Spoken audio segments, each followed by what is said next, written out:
ഉപ്പളയിലെ എടിഎമ്മിലേക്ക് എത്തിച്ച പണം കൊള്ളയടിച്ച സംഭവത്തിന് പിന്നിൽ തമിഴ്നാട്ടിൽ നിന്നുള്ളവരാണെന്ന് സൂചന.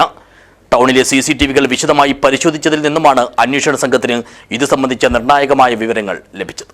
ദിസ് ന്യൂസ് സ്പോൺസർഡ് ബൈ ഗുണമേന്മയോട് കൂടിയ ഉൽപ്പന്നങ്ങൾ മിതമായ നിരക്കിൽ Srikrishna hardwares MG road Kasaragod.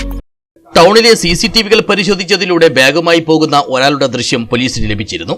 ഇതുമായി ബന്ധപ്പെട്ട് നടത്തിയ വിശദമായ പരിശോധനയിലാണ് അന്വേഷണ സംഘത്തിന് ഇപ്പോൾ നിർണായകമായ വിവരങ്ങൾ ലഭിച്ചിരിക്കുന്നത്. ബാഗുമായി കടന്നുകളഞ്ഞയാളും മറ്റു രണ്ടുപേരും മംഗളൂരു ഭാഗത്തുനിന്ന് ബസ്സിൽ വന്നിറങ്ങുന്നതിന്റെയും കവർച്ചയ്ക്ക് ശേഷം ഉപ്പളയിൽ നിന്ന് ഓട്ടോയിൽ കയറി കുമ്പള ഭാഗത്തേക്ക് പോകുന്നതിന്റെയും ദൃശ്യങ്ങളും അന്വേഷണ സംഘത്തിന് കിട്ടിക്കഴിഞ്ഞു.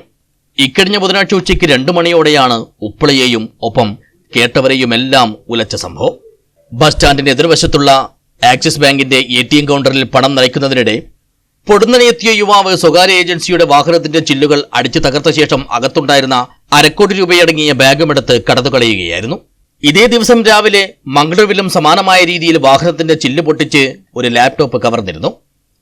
അതും ഇതേ സംഘമാണെന്നാണ് അന്വേഷണ സംഘം കരുതുന്നത്. തമിഴ്നാട്ടിൽ ഇത്തരത്തിൽ കവർച്ച നടത്തുന്ന സംഘമുണ്ടെന്ന വിവരവും പോലീസിന് ലഭിച്ചിട്ടുണ്ട്.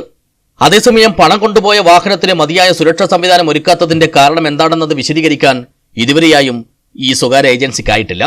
1,65 ലക്ഷം രൂപയാണ് വാഹനത്തിൽ ആകെയുണ്ടായിരുന്നത്. ഇതിൽ 20 ലക്ഷം രൂപ ഒരു ATMൽ നിക്ഷേപിച്ചിരുന്നു. ബാക്കിയുള്ള 1,45 ലക്ഷം രൂപയുമായാണ് ഉപ്പളയിലെത്തിയത്. വാഹനത്തിനകത്തെ ലോക്കറിലായിരുന്നു പണമുണ്ടായിരുന്നത്.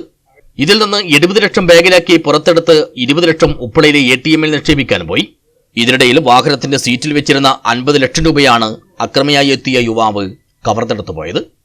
News bureau, Uppala.